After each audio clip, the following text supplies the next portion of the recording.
उन्होंने अपने 900 के बारे में पूछा तो हमने बता दिया कोई बजट नहीं है, आपके सामने कहा है।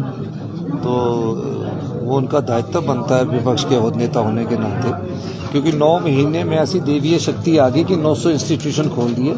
कोई लेक्चरर भर्ती नहीं किया, कोई टीजीटी भर्ती नहीं किया, कोई टीचर भर्ती नहीं किया, पर संस्थान खुल गए। तो उन्होंने सोचा कोई भगवान आकर इन संस्थानों को चलाएगा, उस मुद्दे पर उन्होंने बात रखी। तो ये अपना जो ध्यान है वो जनता की तरफ लाने के लिए मुद्दा लाया जाता है। ऐसे क्या मेरिट के आधार पर सरकार बहाल करेगी? देखिए, हमने बोला नीड बेस्ड जहाँ होगा, पहले हम शिक्षकों की भर्ती करेंगे।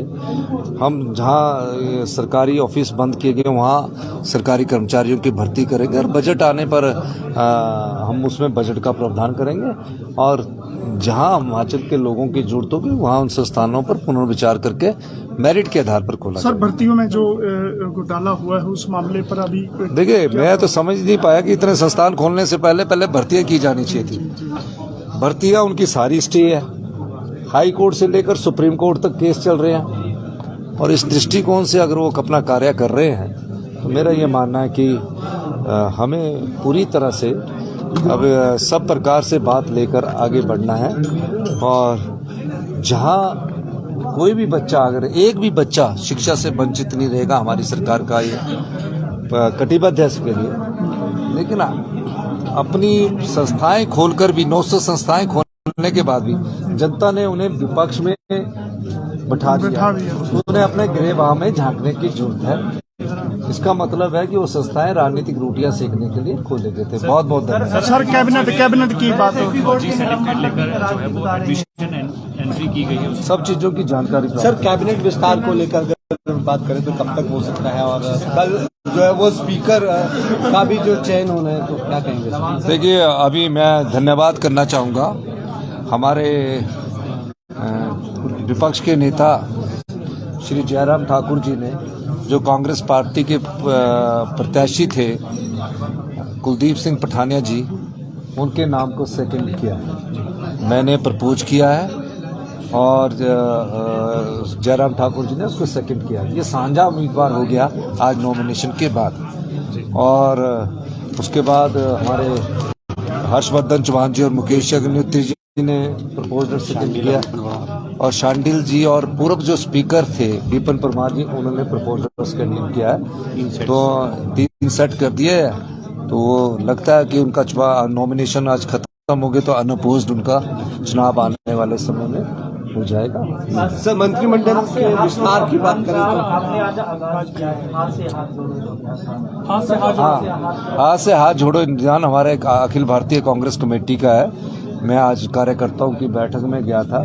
वो एक जो देश में नफरत की बात पनपी है, जो राहुल गांधी जी ने नफरत छोड़ो भारत जोड़ो यात्रा का शुभारंभ किया है, उस संदर्भ में अगला जो हमारे अभियान की है वो हाथ से हाथ जोड़ो, यानी कि दिल से दिल जोड़ो, हाथ से हाथ जोड़ो। इस अभियान का शुरुआत आज हिमाचल प्रदेश में हुई है, तो उसका मैंने आज शुभारंभ किया है। सर, लगातार विपक्ष मांग कर रहा है कि जो है मंत्रिमंडल का गठन सरकार कर नहीं पाई है और डिनोटिफाई करने के लिए पहल कर रही है, और कहीं न कहीं बदला बदले की भावना से जो है वो कार्य जो है वो सत्ता में आते ही 25 दिन की सरकार कर रही है।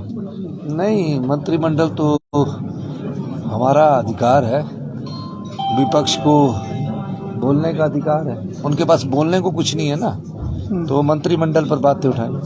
तो मंत्रिमंडल का विस्तार इन ड्यू कोर्स और समय किया है। नेता प्रतिपक्ष कह रहे हैं कि जो जिस तरीके से आपने तंज कसा कि सारे फैसले जो हैं वो किसी दिव्य शक्ति के आधार पर लिए थे, भगवान भरोसे जो है संस्थान चलेंगे, उन्होंने कहा कि सरकार भगवान भरोसे चल रही है। नहीं, पहले वो कह रहे थे कि सेशन नहीं कर रहे हैं। हमने बोला हम व्यवस्था परिवर्तन के लिए आए हैं, हम सत्ता के लिए नहीं आए।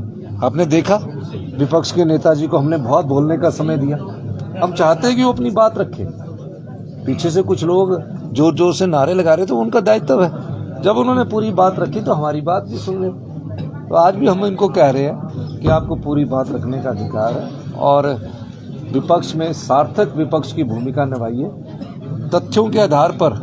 और जहाँ शिक्षा संस्थान में पूरे शिक्षक होंगे उन पर हमारी, हमने बोला नीड बेस्ड हम पुनर्विचार करेंगे। सर, नेता प्रतिपक्ष ने भी कहा कि सदन की गरिमा को ठेस पहुंची है, तालियां जो है दर्शक दीर्घा से बची है। देखिए, पहले आज शपथ समारोह है, सबके परिवार के लोग आए हुए थे, तो इन चीज़ों को वैसे दीर्घायु में बैठे हुए लोग तालियां नहीं बजा सकते, वो उन्होंने सही कहा है। लेकिन जो शपथ ग्रहण के बाद समय तालियां जब बज रही थी तो उसमें हमारे जो प्रो टर्म स्पीकर थे उन्होंने व्यवस्था दी है। तो ये चीज़ें पहली बार जब होता तो ऐसा हुआ, तो इस दृष्टिकोण से हमने हमारे pro tem speaker Chaudhary Chandrakumar ने व्यवस्था दी, उसके बाद कोई ऐसी बात। सर, आपने विपक्ष से कहा है कि आप थैंक यू, तो हम उन मामलों थैंक यू सर।